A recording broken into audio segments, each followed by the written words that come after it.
Every fucking year. That's all I have to say. Every fucking year. Giants Eagles. Same result. Same result. You can't make it up. Like, I knew that they were going to lose a heartbreaker, but you get yourself sucked in. I mean, they go up 21-10, and you're thinking, maybe somehow they'll hold on. 21-10 with about 6 minutes left. Nah. No, it's the same script. So I think that's now 8 in a row that they've lost against the Eagles. And this dates back years. And this is why, like, the Eagles are my most hated team. And it's the Giants' own doing. I mean, they're the ones that fuck it up. But the Eagles own the Giants. And it's not in terms of domination within games, but it's getting the wins. And, like, just a heartbreaking loss for the Giants. And I said last week that if the Giants beat Washington, which I didn't want at the time, that I would root for them against the Eagles. And I was excited for this game. I mean, not because I thought they'd win, but this was it's pathetic. It's a sad NFC East. But this was a huge game. If the Giants won this game, that would have ensured them of at least like 3 to 4 weeks, at bare minimum, honestly, of being in contention. Like, even if they had lost to the Bucs next week, fine, which is crazy, right? Like, they would have been 2-6 with a loss to the Bucs next week, and even still, they would have been right in the discussion for the division, and they blew it. So I'm not sure they make up from this one. Chances are I'll be rooting for the Bucs. Not that it matters. The Bucs honestly should kill the Giants next week, but yeah, I think I'm back on team loss. But yeah, it's tough to even go into this one. But the Giant defense has been, for the most part, decent. But they are the least clutch defense in the world. That's the thing. It's like when they need the big stop, they don't get it. So the first drive, the Eagles score a touchdown. And I've noticed that as a trend. I remember the Rams game, and maybe a few others where like they ended up settling down, but a rough first drive. So the Eagles take a 7-0 lead, which is not what you want to see. But the Giants bounce back. Daniel Jones throws a touchdown to Golden Tate to tie the score. Along the way, Daniel Jones would throw an interception. I don't remember if it was 7-7 or 10-7 Eagles at this point, but he off the hands of Evan Ingram, which we will go back to. That's the thing, a major thing. It's, off the hands of Ingram, and the Eagles intercepted it, but, the damage was limited.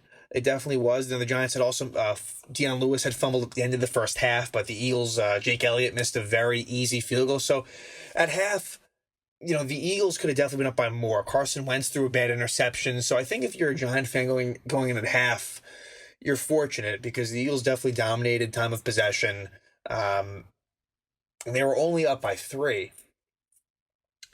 So the Giants come out of half. I believe they go 3 and out. Bit of a punting back and forth. The Giants defense was doing a good job. And then, which everyone will be talking about, just because it was funny, Daniel Jones, as we've seen in his early career, he can run. He's actually pretty quick, and the Eagles got tricked. I think Gallman might have been the runner at that point, who had a very good game, by the way. Got tricked out, and he ran for about 80 yards, and he stumbled on his own. I don't know what happened. It would have been a touchdown, and he just kind of fell flat on his face. Pretty embarrassing for him. Even some of the Giants on the sideline were laughing, Leonard Williams and someone else. And I'm thinking, like, look, at that time, like, it's no joking matter from a Giant perspective. Like, you didn't get a touchdown. But luckily, they would end up punching it in. So no harm, no foul. So it's one of those moments where no one will remember that the Giants scored anyway, but they did. Wayne Gallman gets a touchdown. It's 14-10.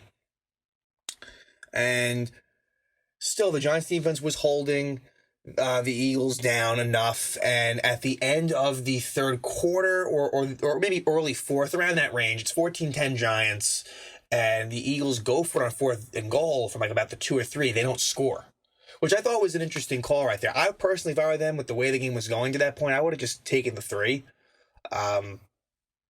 Points were hard to come by, but they went for it and they didn't get it. And this led to a very impressive 97-yard drive for the Giants, leading to a touchdown. Great running by Wayne Gallman, some good throws by Daniel Jones along the way, and it was capped off with a Sterling Shepard touchdown.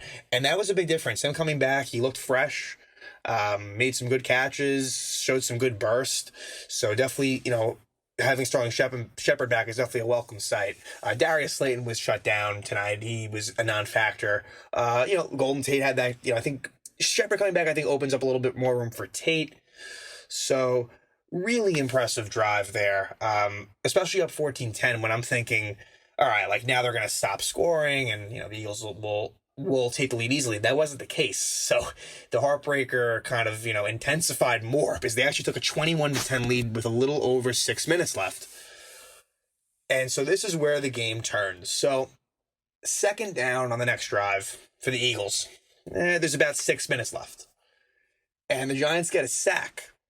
But they call an illegal contact penalty on Ryan Lewis, which seemed a little bit iffy. But to that point, the Giants, I felt you couldn't complain as a Giant fan. They had sort of the calls go their way, I would say. So that was huge. So you would have been looking at about like 3rd and 10.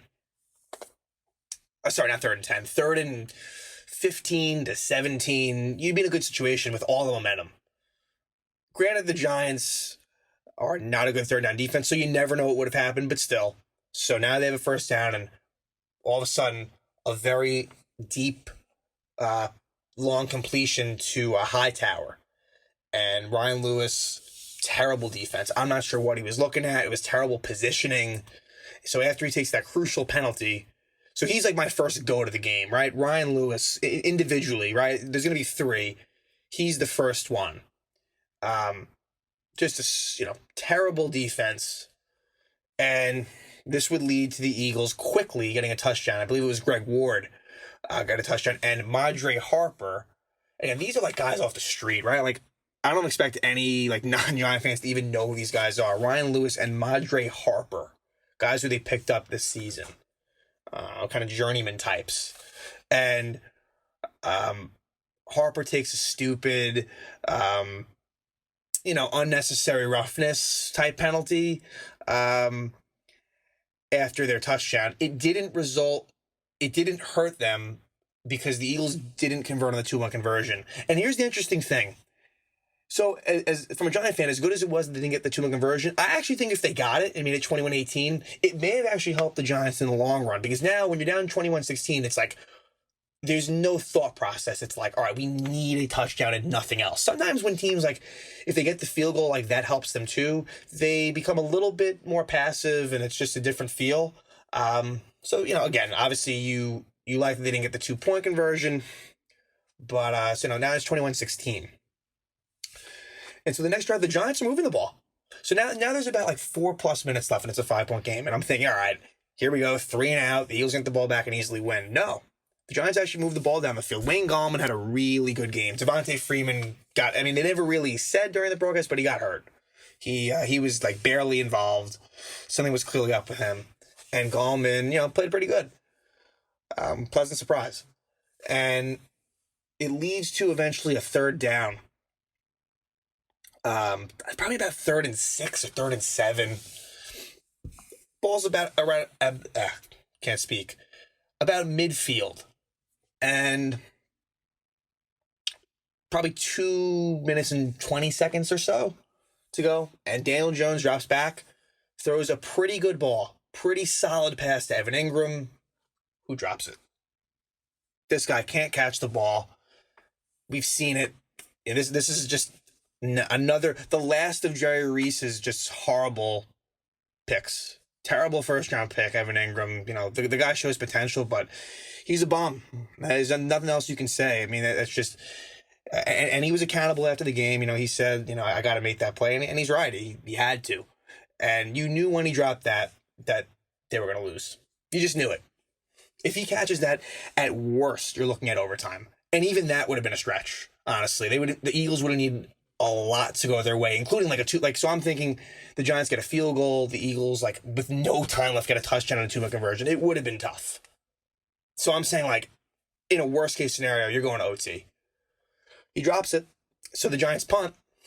And the penalties, the Lewis penalty kind of started the whole flow of things.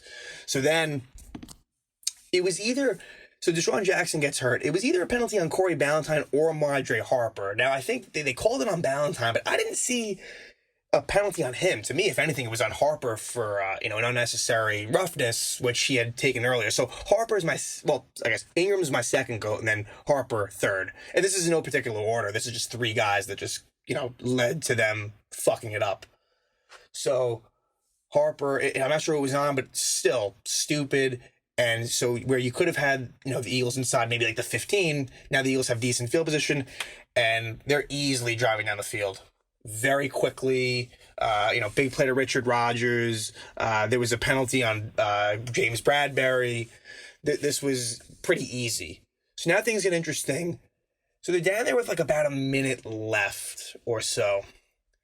And the Giants are calling timeouts, as they should have been. You're if they score, you want the ball back with as much time possible. So all of a sudden, it's a third and goal, and it's an incomplete pass, but Logan Ryan takes a defensive holding penalty. He grabbed Fulham. It was the right call. Really costly penalty, because if he doesn't take that, then all of a sudden, there's one play to go. And look, honestly, I think the Eagles probably would have scored, right? But that being said, now it's first and goal about the 3. So at that point, it's like, now the downs are reset. The Giants have no timeouts left. I'm thinking, all right, game's for sure over now. Definitely over. But this is kind of how they just reel you in. I believe it was Jason Kelce. It was one of the Eagles' offensive linemen. I think it was Kelce. Takes a 15-yard personal foul penalty. He ripped Dalvin Tomlinson's helmet off. So now it's first and goal at the 17 with 40 seconds left. So that's not all that easy to do. Me being a Giant fan and, being against the Eagles, yeah, I'm thinking that they're going to score. But, I think most fans would think, okay, all right, that's a huge, huge penalty. And what happens? First play of the game, first play of, after that penalty, Boston Scott with just a great catch. And, of course, I'm going against him in fantasy, but, that's here nor there. He hadn't done much all game, but, you get the double whammy. Giants and against, and fantasy teams, so, pretty typical. Makes an amazing catch. Jabril Peppers had pretty good coverage on him. And, Boston Scott really does nothing against anyone else, but he's had 2 of the biggest games of his career against the Giants. And then, as I figured, too, they actually missed the 2-point conversion. I figured, we're going to lose by 1. So they missed the 2-point conversion, 22-21. Giants on the ball with 40 seconds left. No timeouts.